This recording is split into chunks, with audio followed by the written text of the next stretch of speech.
जी हवाई जहाज, ये जो जहाज होते हैं ना, इन जहाज़ों को हर 3 साल के बाद सारे जहाज़ को खोल के पुर्जा पुर्जा करके चेक करना पड़ता है, क्योंकि इनके अंदर कोई छोटी मोटी खराबी बन गई है वो पता ना चले। अब ये जहाज़ जो है इसने कई जानों को लेकर हवा में उड़ने खतरा है, ठीक है।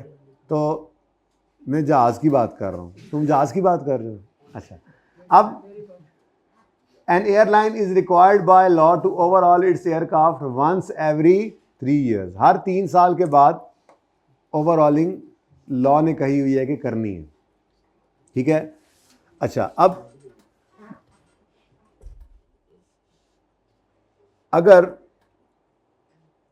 फिलहाल 3 साल पूरे नहीं हुए या इवन पूरे हो भी गए हैं, तो क्या ओवरऑलिंग की कॉस्ट के लिए खुद को लायबल फील करेंगे?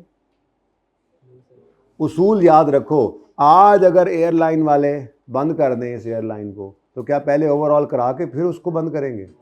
सिंपल सी बात है, ठीक है। तो इसका मतलब अगर ओवरऑलिंग की प्रोविजन, अगर ओवरऑलिंग लॉ ने कही भी हुई है, आपने करवाई नहीं है, तो आप उसकी प्रोविजन बुक ना करें, ठीक है। चलें देखते हैं। N airline is required by law to overhaul its aircraft once every 3 years, ठीक है जी। अब क्या करें, एयरक्राफ्ट वाले क्या करें, प्रोविजन रिकॉर्ड कर लें, इसकी कर लें।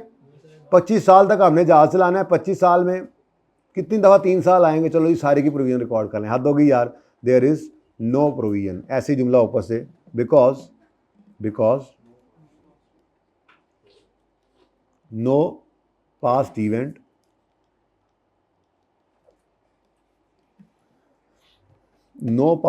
फॉर ओवरऑलिंग हैज़ इनकर्ड, ठीक है जी। ये जुमला आप, अगर ओवरऑलिंग वाला सवाल आपको आ जाता है तो इस तरह से आप ये जुमला यहाँ से लिख देंगे, ठीक है जी। मतलब बस ये एक बार पढ़ लें, वैसे ही याद हो जाता है। अब आगे कहता है वो, नो प्रोविजन इज़ रिकॉर्डेड, बल्कि यूँ लिख दें, बिकॉज नो पास्ट इवेंट, और यहाँ पर आप, ये काफ़ी है, इतना काफ़ी है, पास्ट इवेंट,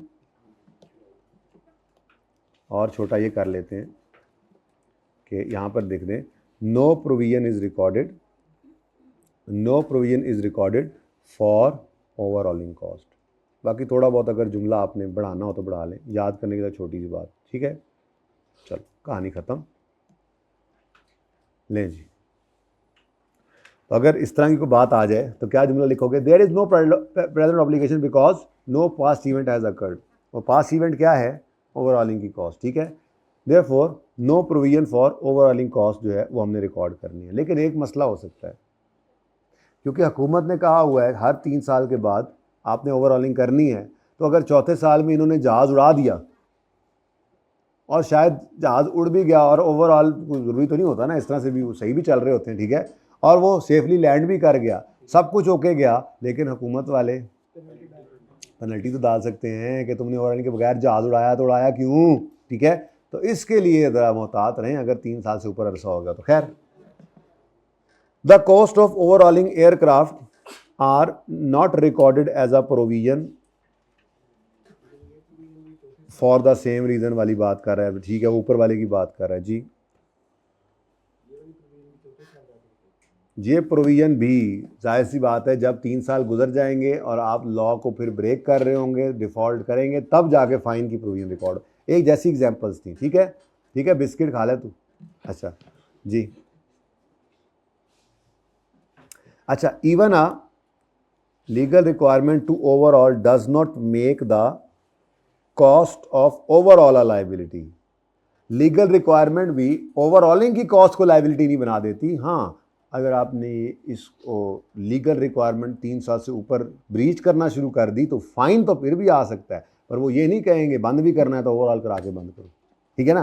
तो even the legal requirement overhaul does not make the cost of overhaul a liability because no obligation exist to overhaul the aircraft independently of, ये फिर वो इंडिपेंडेंटली, यार ये तो समझ आती नहीं ऐसी अंग्रेजियाँ स्टैंडर्ड की जी। तो यहाँ से the entity could avoid the future expense, ये इंपॉर्टेंट बात है जो मैं आपको सिखाता था, ठीक है।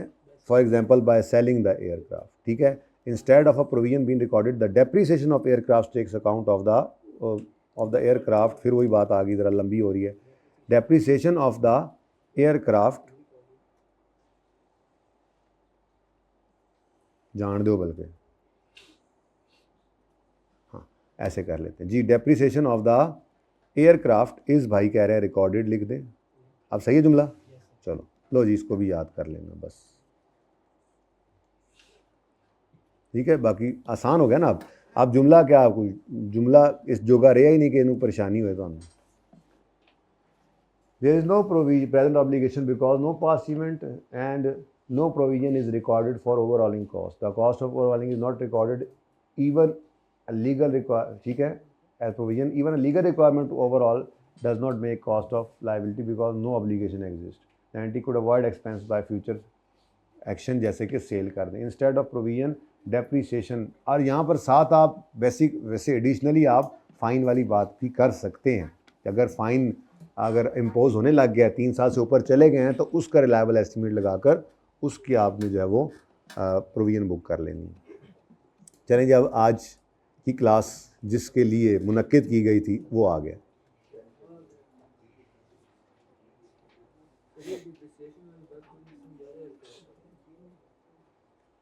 क्या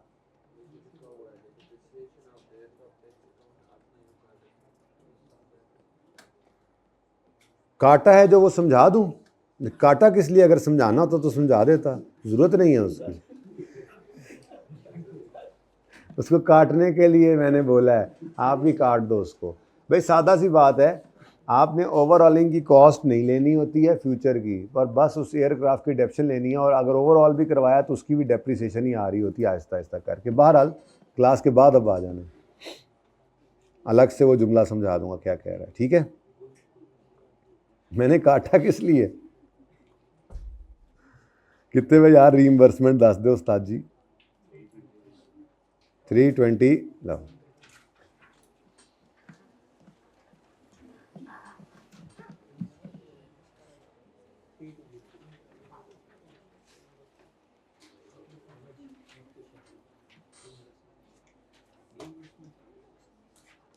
स्टूडेंट ने कॉलेज के खिलाफ केस कर दिया कि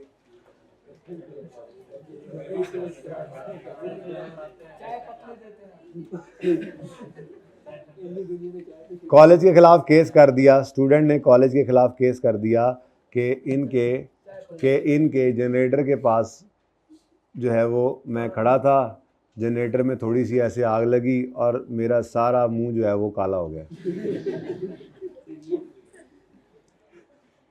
कॉलेज वाले स्टूडेंट की तरफ लायबल फील कर रहे हैं।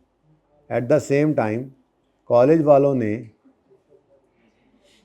वालों ने सप्लायर के ख़िलाफ़ केस कर दिया कि जनरेटर इसने सही नहीं दिया था, इस वजह से वो काला धुआं जो है वो बच्चे के मुंह को काला कर गया। तो अब इस तीर का रुख गलत हो गया। इस तीर का रुख ऐसे होगा, कॉलेज वाले इधर से एंटाइटल्ड फील कर रहे हैं, ठीक है। ये स्टूडेंट का मुंह बड़ा है। ये साइड जो है कॉलेज वाली लाइबिलिटी जो शो कर रही है टुवर्ड स्टूडेंट, ये हमारी लाइबिलिटी साइड चलेगी। यानी रीइंबर्समेंट एक ऐसा कॉन्सेप्ट है जिसमें एट द सेम टाइम ये दोनों ऑपरेट करेंगे। कॉलेज वाले स्टूडेंट की तरफ लाइबल फील कर रहे हैं, उनके खिलाफ केस हुआ है, और कॉलेज वाले एंटाइटल्ड फील कर रहे हैं वेंडर या सप्लायर ऑफ ये जनरेटर की तरफ, ठीक है। तो एट द सेम टाइम ये दोनों चीज़ें आ जाएं जब, तो ये रीइंबर्समेंट का कॉन्सेप्ट है बेसिकली।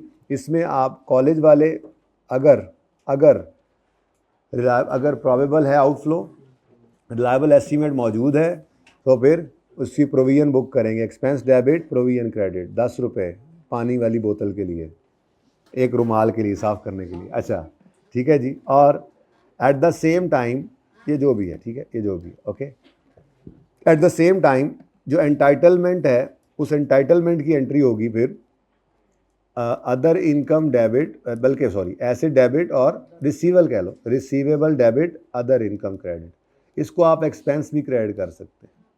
ये बेसिकली रीइंबर्समेंट का कॉन्सेप्ट है। रीइंबर्समेंट का कॉन्सेप्ट क्या है कि कॉलेज वालों के खिलाफ केस हुआ, कॉलेज वाले उस तरह तो लाइबल फील कर रहे हैं, लेकिन कॉलेज वाले जहाँ से वो चीज़ ली थी उनके खिलाफ केस कर चुके हैं कि भाई आपकी वजह से ये मामला हुआ। कस्टमर है और रिटेलर है। रिटेलर ने कस्टमर को चीज़ें बेची हुई हैं विद वारंटी, मिसाल के तौर पे, ठीक है। अब 100 रुपये के लिए वो लाइबल फील कर रहा है, ठीक है। Eight the same time retailer को मैन्युफैक्चरर ने भी कहा हुआ है कि यार परेशान ना होना, मैं हूँ तुम्हारी बैक पर, ठीक है जी। और ये जो मैन्युफैक्चरर है इसकी तरफ से रिटेलर जो है वो एंटाइटल्ड फील कर रहा है, ठीक है जी, एंटाइटल्ड। अब ज़रा गौर फरमाइएगा, एक्सपेंस डेबिट प्रोविजन क्रेडिट कौन कर रहा है 100 रुपये से? रिटेलर। ये बात किसकी हो रही है? रिटेलर की बात हो रही है। रिटेलर ही लाइबल फील कर रहा है, eight the same time retailer he entitled feel कर रहा है, ठीक है ना जी। इन्होंने कहा है कि जी 100 रुपये, मतलब 100 रुपये के लिए हम लाइबल हैं, 100 रुपये की हमें वारंटी बुक कर लेनी चाहिए। मैन्युफैक्चरर ने कहा टेंशन ना लो, तुम्हें मैं 100 रुपया रीइंबर्स भी कर दूंगा। तो एंटाइटल्ड भी 100 रुपये के लिए फील कर रहे हैं। अब इसकी एंट्री क्या हो जाएगी? Receivable debit expense credit. Other income की बजाय ज़्यादा, दोनों काम हो सकते हैं, ठीक है। मैं फ़िलहाल क्या कर रहा हूँ, ज़्यादा बेहतर क्या है उस रिलेटेड एक्सपेंस को ही कम कर दें, ठीक है ये, ठीक है। अब ये कॉन्सेप्ट है रीइंबर्समेंट का। इसके अंदर सिर्फ 4 चीज़ें हैं, कॉन्सेप्ट ख़त्म है। पहली चीज़, अच्छा मैंने कॉन्सेप्ट का नाम क्या लिया है? ये रीइंबर्समेंट है, तो इस बात इसकी हो रही है। मैन्युफैक्चरर ने जो रीइंबर्स करने का बोला, बात इसकी हो रही है, ठीक है। अब 4 बातें हैं जी। पहली बात, रीइंबर्समेंट की अमाउंट प्रोविजन से ज़्यादा नहीं हो सकती। रीइंबर्समेंट की अमाउंट प्रोविजन से ज़्यादा नहीं हो सकती। बल्कि इससे पहले, सॉरी आई एम सॉरी, पहली बात तो भूल गया। ये क्या रिकॉर्ड कर रहे हो? एसिड साइड के लिए एक चीज़ बड़ी इंपॉर्टेंट होती थी, एसिड रिकॉर्ड करना है तो वर्चुअली सर्टन। वर्चुअल, एक ने बोला, खैर चलो बोल तो दिया, बाकी सारे घुग्गू बैठे हुए हैं। एसिड साइड के लिए क्या कहा था आपको? एसिड रिकॉर्ड करने के लिए वर्चुअली सर्टन होना चाहिए। एसिड साइड पे बहुत एहतियात है, अगर हाई चांस भी हो तो सिर्फ डिस्क्लोज करते हैं, कंटिजेंट एसिड रिकॉर्ड नहीं कर सकते, ठीक है। तो पहली बात मैं भूल ही गया कि आपको ये रीइंबर्समेंट जो है ये वर्चुअली सर्टन हो तो ये रिसीवेबल रिकॉर्ड कर लो, एक बात। दूसरी बात, ये रिसीवेबल की अमाउंट प्रोविजन से ज्यादा नहीं होनी चाहिए। तीसरी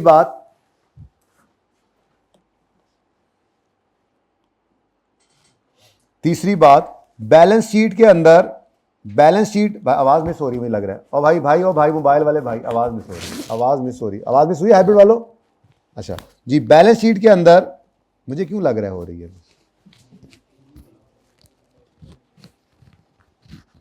लेक्चर सुन रहे हो आप लोग आजकल? रोजाना सुन रहे हो? जिस दिन मैंने सुन लिया ना, ये बच्चे किसी ने कह दिया। अच्छा, बच्चे की अपनी हैंडफ्री भी खराब हो ना, मैं आपको तो नहीं कह रहा बेटा। अच्छा जी, मैं क्या कह रहा था? पहली बात, एसेट रिसीवेबल को रिकॉर्ड कर लो जब वो वर्चुअली सर्टन हो। ये तो शर्त है ना पहली, एसेट रिकॉर्ड करना है तो पहली शर्त क्या है? वर्चुअली सर्टन हो। फिर लेकिन ये रिसीवेबल की अमाउंट, रीइंबर्समेंट की अमाउंट जो है ये प्रोविजन से ज्यादा नहीं होनी चाहिए। तीसरी बात, बैलेंस शीट के अंदर रिसीवेबल और प्रोविजन अलग अलग नजर आने चाहिए। और चौथी और आखिरी बात, पीएनएल के अंदर आप इसको नेट भी कर सकते हैं रिलेटेड एक्सपेंस में से, यानी जीरो नजर आए, कोई मसला नहीं। तो मैंने 4 बातें बताई हैं, ठीक है। पहली बात रिसीवेबल को कब रिकॉर्ड करना है? जब वर्चुअली सर्टन हो। दूसरी बात, रिसीवेबल जो है वो प्रोविजन से ज़्यादा नहीं होना चाहिए, मैक्सिमम 100 ही हो, नॉट मोर देन दिस। तीसरी बात, बैलेंस शीट में रिसीवेबल और प्रोविजन अलग अलग दिखाने हैं, लाजिम है। पांचवी बात, पीएनएल के अंदर आपको इजाज़त है, आप चाहें तो अलग रखें, चाहे तो नेट कर लें। द कॉन्सेप्ट इज ओवर, क्योंकि अब जब लिखने की बारी आएगी तो लायबिलिटी साइड लिखना सिखाई हुई है, और बोलो, और एसेट साइड भी लिखना सिखाई हुई है पहले सवाल में, लेकिन वहां से नहीं लिखेंगे, यहीं से पढ़ेंगे। 4 जुमले यही वाले लिखने हैं जो मैंने आपको बोल दिए, बल्कि मैंने आपको लिखना ही सिखाया है। प्रोविजन के बारे में तो पहले से बता दिया ना, जो केस होगा उसकी वो बात तो वही करेंगे। जैसे लायबिलिटी के अंदर there is a present obligation due to past event, liable estimate या प्रोविजन बुक करनी है, पहली बात यहां पर आएगी, खत्म होगी। प्रोविजन बुक करनी है, पहले कॉलेज वाले प्रोविजन बुक करेंगे, फिर रीइंबर्समेंट बीच में आएगा। तो रीइंबर्समेंट के बारे में ये 4 बातें आपने लिखनी है, बस कहानी खत्म। पहली बात, रिसीवेबल रिकॉर्ड करो जब वर्चुअली सर्टन हो, रिसीवेबल की अमाउंट ज्यादा ना हो प्रोविजन से, बैलेंस शीट में अलग और पीएनएल के अंदर नेट कर सकते हो। पढ़ें जरा। Where some or all of the expenditure required to settle a provision is expected, where some or all of expenditure required to settle a provision, यानी कि जब अमाउंट जो कि रिक्वायर्ड है टू सेटल अ प्रोविजन, सारी या कुछ, is expected to be reimbursed, is expected to be reimbursed by another party, the reimbursement shall be recorded when and only when it is virtually certain that reimbursement will be received। ठीक है जी, अगली बात छोड़ो। The reimbursement shall be treated as a separate asset in balance sheet, बेशक लिख लो आगे। The amount recorded for reimbursement shall not exceed the amount of provision, कोई नई बात। In income statement the expense relating to provision may be presented net of amount recorded for reimbursement। कहानी खत्म, ये मैंने आपको याद करा दिया पहले ही। बोलो, यहां से लिखना शुरू करोगे, ये मैं यूं लिखूंगा, reimbursement shall be recorded when it is virtually certain that reimbursement will be received। The reimbursement shall be treated as a separate asset in balance sheet and in statement of comprehensive income it may be presented net, और ये वाली बात, amount recorded as reimbursement shall not exceed the amount of provision। ठीक है, बाकी सारी बातें दफा करो जी बेटा।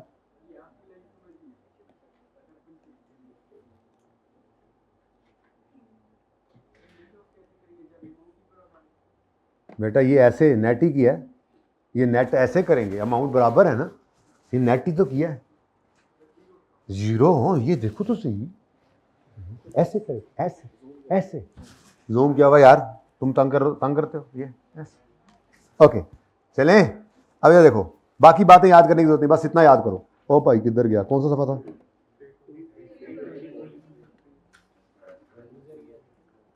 323।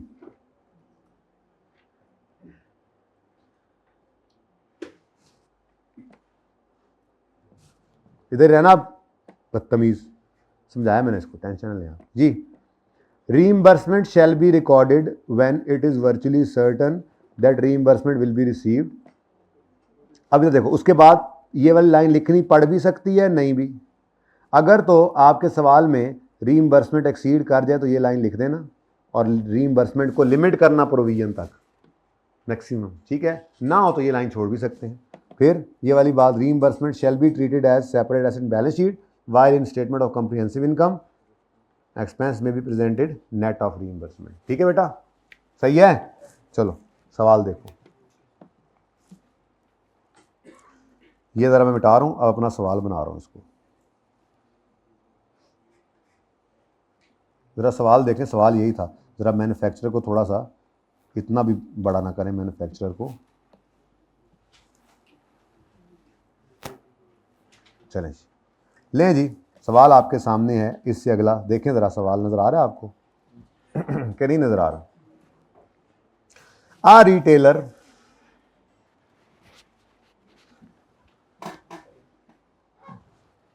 A retailer company estimates that it will cost rupees 100,000 to fulfill its obligation in respect of guarantees offered to its customer. The manufacturer, however, offers a guarantee to retailer company. ठीक है, वो क्या कह रहा है जी, रिटेलर कंपनी जो है वो गारंटी ऑफर करती है कस्टमर्स को, वारंटी टाइप, और मैन्युफैक्चरर जो है वो रिटेलर को, वही जो मैंने तस्वीर बनाई हुई थी। ठीक है, अब ए पार्ट पहले देखो। द रिटेलर द एंटायर, अच्छा वो कहता है जी लाख रुपए क्या है कॉस्ट है उस गारंटी की, उस वारंटी की। The entire 100,000 is virtually certain of being received from the manufacturer. देखें जी, लाइबल फील कर रहे हैं कितना, मिस्टर रिटेलर लाइबल कितना फील कर रहे हैं, 100 का, और एंटाइटल्ड कितना फील कर रहे हैं, 100 का। सही है, वो 100 ही था, माशाल्लाह, सवाल तो हुआ पड़ा था पहले ही। चलें, गुड। अब पहली एंट्री क्या होगी जी, एक्सपेंस डेबिट, प्रोविजन क्रेडिट।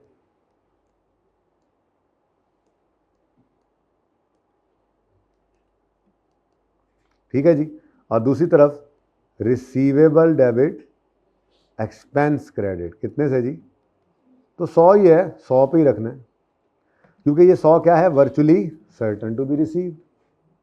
ठीक हो गया, बैलेंस शीट के अंदर 100 अलग एक्सपेंस नेट करके शो कर सकते हो, अलग भी शो कर सकते हो, इनकम अलग एक्सपेंस अलग नेट भी कर सकते हो, ऑप्शन है। यहाँ पे स्टैंडर्ड ने मे का वर्ड यूज़ किया है, लेकिन यहाँ पर मे नहीं है, यहाँ पे लाजिम है कि एसेट और प्रोविजन अलग अलग नजर आए, लेकिन यहाँ पर आप कर सकते हैं net.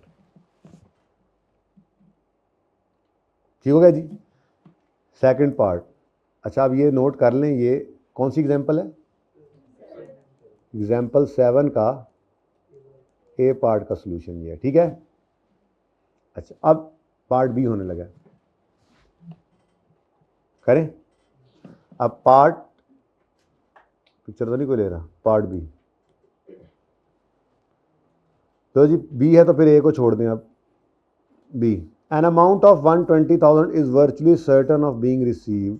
Virtually certain, virtually certain तो 120 है, वर्चुअली सर्टन तो 120 है, इसमें तो कोई शक नहीं है, ये तो ठीक है। वर्चुअली सर्टन तो 120 है, ये ना कहो वर्चुअली सर्टन तो 120 है, पर मसला क्या है, हम प्रोविजन को, मैं कह देता हूँ, चलो 120, ये 120 है ना, पी पार्ट, 120 लिखकर साथ ही याद आया, ओहो, रीइंबर्समेंट की अमाउंट तो मैक्सिमम आप रिकॉर्ड कर सकते हैं अप टू प्रोविजन अमाउंट। ठीक है, तो answer would still be same. अब रहेगी बाकी 20 रुपए की बात, मतलब इतना सखी निकला हमारा मैन्युफैक्चरर, उसने कहा तुम्हारा 100 खर्चा हुआ है, जाओ मैं 120 देता हूँ, क्या याद करोगे, जाओ, तुम्हारी बदनामी बड़ी होगी, जाओ 120 देता हूँ।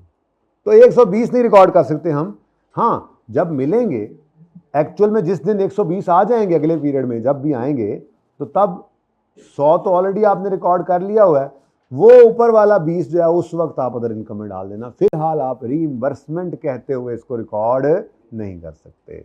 ये जनाब बी का सलूशन आ गया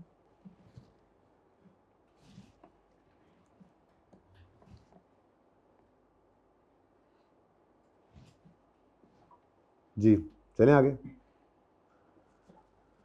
चलें फिर अब सवाल देखें। क्वेश्चन नंबर 8, नाबा, नाबा बाबा, ना बाबा जी। एग्जाम्पल 8 पेज 323 था। अच्छा जी, NPL is preparing is financial statement for the year 30 June 2017। Following issues are under consideration. On 15 May 17 a kaboom occurred at one of NPL's factories. Several claims were filed. Tamaka.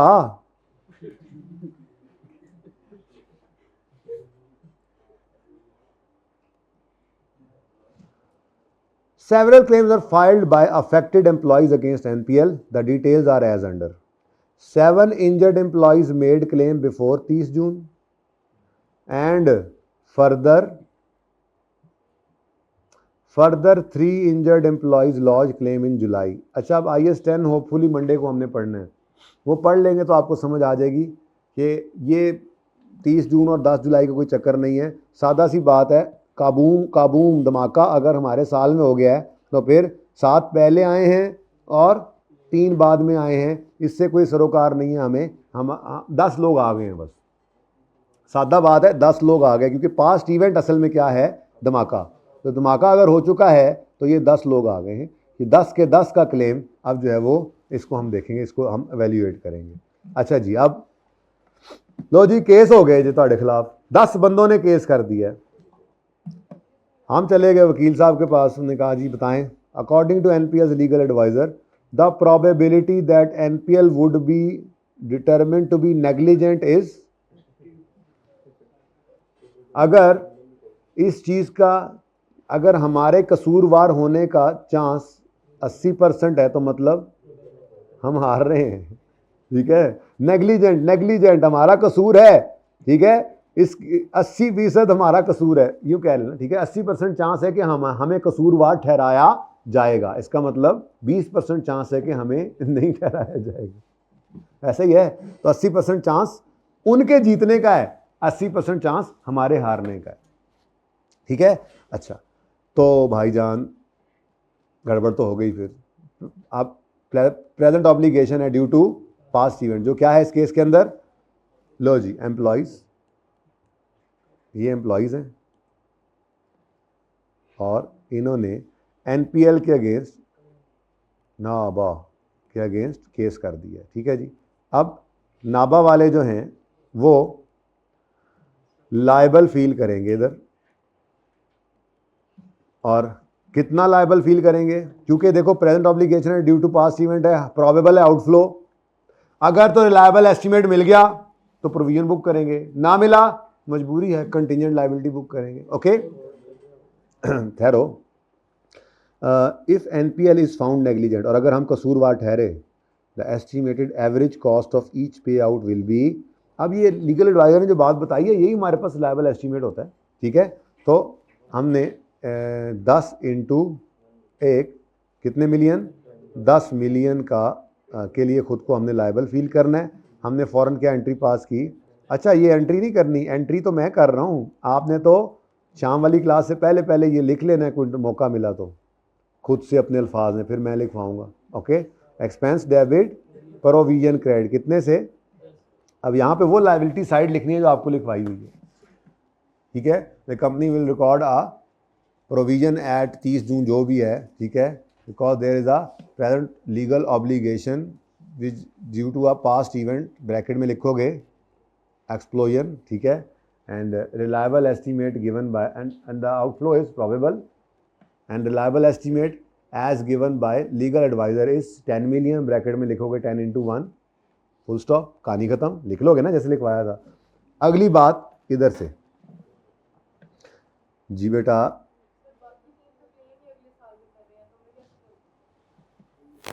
कहाँ सवाल आया, धमाका कब हुआ है, हाँ तो फिर क्या करें, IS 10 नहीं पढ़ा हुआ, एक दिन सब्र करें, ठीक है। हम इम्पोर्टेंस देंगे उस इवेंट को जो हमारे साल में हो चुका। पहले ना अगले 3 को महीने बेटा फाइनेंशियल स्टेटमेंट्स हमारे हाथ में ही होती हैं, तो हम बहुत सारे काम उसके अंदर कर लेंगे जो हमारे साल से रिलेटेड है। लेकिन अभी IS 10 चूँकि नहीं पढ़ा तो मैंने सिंपल ये बात कर दी कि इस डेट पर फोकस ना करें, बस 3 हैं या 7 हैं, ये टोटल 10 हैं। इंपॉर्टेंट थिंग इज़ धमाका हमारे साल में हुआ तो बस 10 लोगों का क्लेम है। अभी हमने ये नहीं सोचना कि कौन कब आया है, धमाका कब हुआ है ये सोचें, धमाका हमारे साल में हो गया, ओके। अच्छा जी, अब नाबा वालों ने भी जनाब इंश्योरेंस कराई हुई थी अपने मुलाजमों की। 80% of all such payouts are recoverable according to terms of insurance policy, ठीक है जी। तो अब यहाँ से इंश्योरेंस कंपनी आ गई, इंश्योरेंस कंपनी वालों की तरफ से अब नाबा वाले क्या फील कर रहे हैं, एंटाइटल। कितना एंटाइटल फील करेंगे जी, 10 मिलियन अगर पे आउट करना पड़े तो उसका 80% इधर से इनको मिल जाएगा, यानी 8। अब इस 8 की एंट्री ये क्या करेंगे, all such payouts are recoverable according to terms of insurance policy. Insurance company ने कहा हुआ है अगर ऐसा कोई भी पे आउट आपको करना पड़ेगा तो उसका 80% हम देंगे, तो वर्चुअली सर्टन है, बोलो। तो इसकी एंट्री करोगे, नाबा वाले इसकी एंट्री करेंगे, रिसीवेबल डेबिट एक्सपेंस क्रेडिट, 80 कहाँ से हो गया और 100 कहाँ से हो गया? ये तो 10 और 8 था। चलो हाँ जी, अब लिखना है, ये साइड लिखवा दी आपको मैंने, मतलब आपने लिखनी है, आपने लिखनी है और फिर चेक करना है। अब ये साइड चूंकि नई है, ये मैंने पहले ही बोल दिया आप, इस बारे में आप यूँ लिखोगे कि the recovery of 8 million from insurance company is virtually certain, therefore a receivable of 8 million shall be recorded by नाबा, फुल स्टॉप। अगली बात ये वाली लिखने की ज़रूरत नहीं है, द रिसीवेबल मस्ट नॉट, ये वाली amount recorded shall not exceed, क्योंकि वो एक्सीड कर ही नहीं रही तो ये लिखने की ज़रूरत। हाँ, लेकिन बाकी 2 लाइन लिखो, कौन सी? The receivable shall be recorded separately in balance sheet, however it may be presented net with related expense in income statement. Okay done, ये आपका सोल्यूशन, कर लोगे ना? अच्छा, अब कुछ ऐसे भी होते हैं, कुछ ऐसे भी होते हैं, additional 4 employees made claim before 30 जून।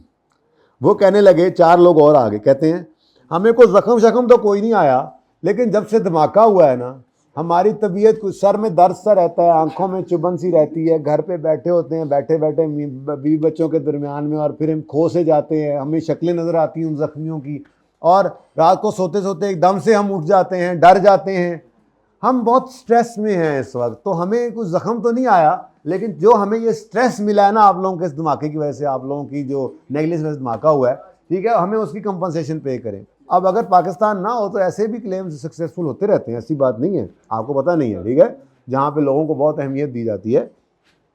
तो 4 employees made claim before 30 June seeking compensation for the stress rather than injury caused to them. If these claims succeed, legal advisor is of the view that estimated average cost of each payout will be 0.7. However, according to legal advisor, the chance that these employees will succeed is, अब ये क्या है? Probable? अब बोलो, ये तो बात हो गई पहले पॉइंट की। अगर मैं दूसरे पॉइंट की बात करूं तो प्रॉबेबल हो तो जर्नल एंट्री करते हैं जी? जी नहीं करते। सॉरी, पॉसिबल है, प्रॉबेबल नहीं है, पॉसिबल है, ठीक है, ये लेस देन 50 पॉसिबल है, सॉरी, तो पॉसिबल है, हालांकि रिलायबल एस्टीमेट मौजूद है, present obligation due to past event हो चुका, रिलायबल एस्टीमेट मौजूद, लेकिन प्रॉबेबल नहीं है, पॉसिबल है। तो पॉसिबल हो तो जर्नल एंट्री नहीं करते, बल्कि डिस्क्लोज करते हैं contingent liability, giving brief nature of, बस सही है ना? तो ये जुमला आप लिख सकते हो, ये मैंने लिखना सिखाया हुआ है, ठीक है ना, ये लिख लोगे? अच्छा, अब अगर आपने प्रोविजन बुक ही नहीं की तो मेरे ख्याल में ये वाली बात तो करने की भी ज़रूरत नहीं है, रीइंबर्समेंट की बात करें ही ना। अगर ज़बरदस्ती करनी है तो आप कर ले, मुझे नहीं लगता है कि अपने भी अपने सोल्यूशन के अंदर की होगी, क्योंकि रीइंबर्समेंट का तो मतलब जिक्र ही तब आता है जब प्रोविजन बुक हो।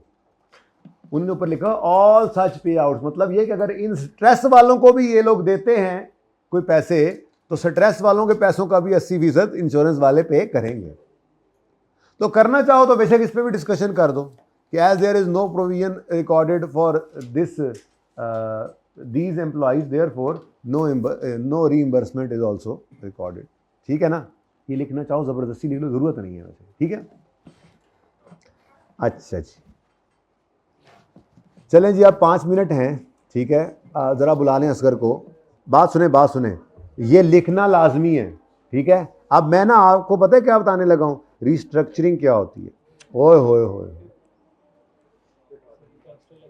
हाँ, इसकी बुनियाद तो अभी डालना ज़रूरी है ना, बहुत इंपॉर्टेंट है ये। आपको ना मैं इंशाअल्लाह जब मंडे को मिलेंगे ना हम, तो हम पास पेपर्स कर रहे होंगे, ठीक है। तो जब वो पास पेपर्स कर रहे होंगे तो आपको नज़र आएगा हर सवाल के अंदर ये घुसा होता है, बहुत important, very very important, it's very very important. और चुप कर जाओ, असगर आ रहा है ना, चुप कर जाओ, तसल्ली से पढ़ेंगे, लेकिन शाम को भी तो पढ़ना है बहुत कुछ। मिसाल के तौर पे 31 दिसंबर 12 पे हमारा ईयर एंड हो रहा है, और यहाँ पे कोई मतलब साल से पहले वी अनाउंस्ड, अच्छा रीस्ट्रक्चरिंग क्या होती है यही तो मैंने शाम को पढ़ाना है, लेकिन रीस्ट्रक्चरिंग होता क्या है वो मैं अभी पढ़ा रहा हूँ। होती क्या है मैं नहीं बता रहा, बस कुछ आपको फैक्ट्री बंद कर रहे हैं हम एक, ठीक है। तो we announced on this date, Asghar नहीं आया, we announced on this date that, Asghar भाई जरा सर निकले तो बताना, ठीक है, मतलब निकले नहीं, जब उड़ जाए सीट से तैयारी शैरी करना शुरू करें तब। We announce on this date that we are going to close our dahi division, yogurt dahi, वो जो आप मेरे दिमाग की आप लोगों ने बनाई होती है दही, वो वाली दही जी। We are going to close our dahi division on 31 March 13। लो जी, ये जनाब हमने डेट डिसाइड की है और इस डेट को हमने कम्युनिकेट कर दिया है। वी अनाउंस्ड, भाईजान आम फैक्ट्री बंद कर रहे हैं, दही बनाने वाली फैक्ट्री बंद होने जा रही है। 50 लोग वहां पे काम कर रहे हैं इस वक्त, क्या ख्याल है, ऐसे जाएंगे वो? ना जाएंगे ना जाने देंगे। तो इसलिए फिर हमें कुछ प्लानिंग करनी पड़ती है उन लोगों की भी, ठीक है। उन लोगों को अगर हमने फारिग करना है, रिडंडेंट करना है, तो उनको कुछ घर पैसे देकर भेजने पड़ेंगे कि यार साढ़े शुरू लो नहीं बनानी असी दही यार, आप ये पकड़ो 6-6 महीने की तनख्वाहें, 3 महीने याशी करो, 3 महीने नौकरी ढूंढो, हमारे सर से उतरो, हम नहीं करना चाह रहे काम यार, कैसे करें? आप सड़कों पे आ गए, एहतजाज नामंजूर नामंजूर, हमारी मांगे पूरी करो।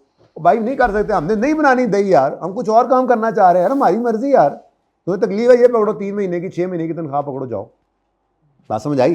तो सबसे पहली चीज जो इस दिन, वैसे तो टेक्निकल बातें तो इंशाल्लाह शाम को पढ़ाऊंगा ही इसकी कि रिस्ट्रक्चरिंग होती क्या है और ये अनाउंसमेंट वेरी इंपॉर्टेंट, लेकिन जब अनाउंसमेंट हो जाए ना तो अगलों के दिल में वैलिड एक्सपेक्टेशन अब डेवलप हो जाती है। तो अगर ये हो गया है, अनाउंसमेंट हो गई है और अगलों के दिल में उस वजह से वैलिड एक्सपेक्टेशन डेवलप हो गई है, तो फिर 31 नंबर 12 पे खड़े होकर हम प्रोविजन फॉर रिस्ट्रक्चरिंग बनाते हैं। लेकिन ये प्रोविजन फॉर रिस्ट्रक्चरिंग जो होती है ये कंस्ट्रक्टिव ऑब्लिगेशन है। क्या है?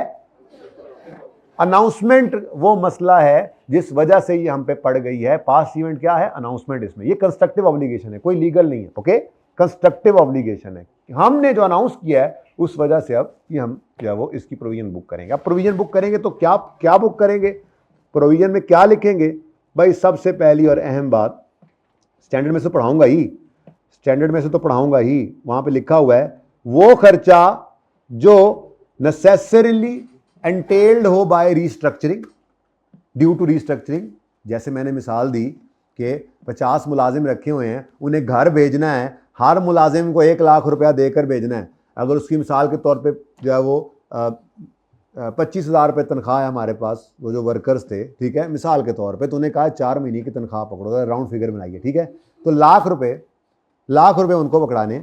अब 50 लोगों को लाख रुपए पकड़ाने, तो 50 लाख की प्रोविजन बुक कर लो। ये स्टैंडर्ड कहता है कि प्रोविजन बुक करो रिस्ट्रक्चरिंग में किस चीज़ की? वो खर्चा जो रीजन ऑफ रिस्ट्रक्चरिंग, जो रिस्ट्रक्चरिंग की वजह से आप पे पड़ रहा है। भाई इसको कहते हैं रिडंडेंसी कॉस्ट। क्या कहते हैं जी? रिडंडेंट करने की कॉस्ट, जो आप लोगों को रिडंडेंट कर रहे हैं उसकी कॉस्ट, रिडंडेंसी कॉस्ट। ये रिडंडेंसी कॉस्ट आपका रिस्ट्रक्चरिंग की वजह से ही तो पड़ रहा है ये खर्चा। एक तो इसकी प्रोविजन बुक कर लो। हमने कहा अच्छा जी ठीक है,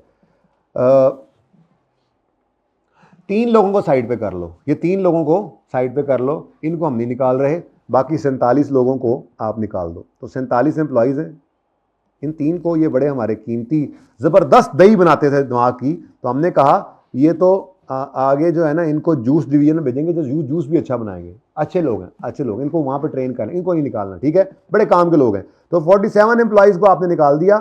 तो 47 एम्प्लॉइज़ की रिडंडेंसी कॉस्ट जो है वो आप रिकॉर्ड कर सकते हैं, एक्सपेंस डेबिट और प्रोविजन फॉर रिस्ट्रक्चरिंग क्रेडिट।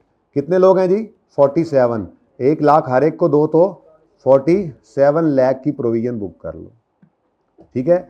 ये बात करने के बाद ना मेरे बच्चों, मैं आपको अब शाम में पढ़ाऊंगा वो चीज़ें जिसकी प्रोविजन नहीं बुक करनी। प्रोविजन बस नॉर्मली इसी की बुक करनी होती है, ठीक है, और प्रोविजन नहीं किसकी बुक करनी, ये बातें इंशाल्लाह शाम में आ रही हैं आपके शहर में, ठीक है जी।